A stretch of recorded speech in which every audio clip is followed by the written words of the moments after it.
My name is Cameron Roxy. I'm from Valencia, California. I'm training to be a referee. Cameron, this is your first year in the officiating development program. Just talk about your thoughts so far on your experiences through the program. Well, first and foremost, I think everybody that's involved in the program, it's just the character of all these guys, just incredible. They made me feel really welcome, really at home. Coming into this camp, you're kind of nervous. You don't really know a lot of guys. And there's a lot of people here at the higher levels that are working the leagues that I want to work eventually. So you kind of look up to them, and they've really been brotherly to me, and it's been that part of it. I think it was really surprising just how welcoming everybody's been. Growing up, Cameron, what got you interested in the sport of hockey as well as becoming an official in the sport? Honestly, as far as playing, it was just a knack that I had when I was young. I put on my first pair of skates when I was 5 years old and stepped on the ice, and it was natural, and I fell in love with it immediately.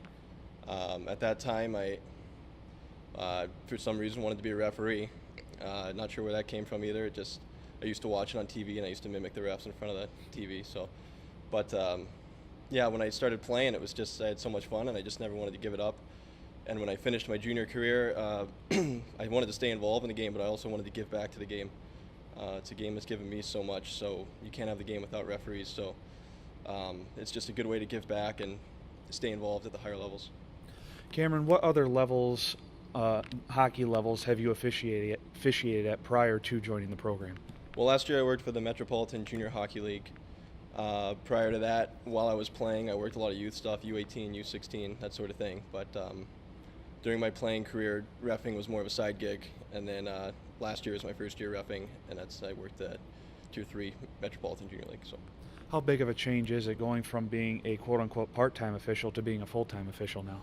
well, it requires a lot more of you. It's more demanding. I spent this off season focused and training just to be a ref. It's like a full-time job, so that's what I do, and that's changed a little bit. And your mindset changes. You have to change the way you skate more like a ref, and you have to read the rules and be knowledgeable of the rules and everything. And so it just becomes more important as it's a full-time job. It's your job to know the rules. It's your job to be able to skate and be in top physical shape. So that's probably the biggest change. It's just a lifestyle change, really. And then final thing here, Cameron, this is your first year at the camp. What are your thoughts on the camp so far, and what do you think about having it here at the city of Muskegon? Having it here in the city of Muskegon has been wonderful. The hotel's right across the street. The facility's beautiful. They're letting us use all the locker rooms. We get to keep our stuff in the locker rooms overnight, which is really nice. They gave us access to the gym and the locker room. They've been really, the hospitality's been incredible. The camp itself, what I like the most about it is that we're putting all the guys in the program in one building, and whether that's the South Pro guys, the USHL guys, or the North American League guys, it gives you an opportunity to see what you're up against. If I want to move up the levels, I see what the USHL guys are doing on the ice, so it kind of sets the bar to where I know I need to be. So that's a really good addition to the camp that we put in place this year.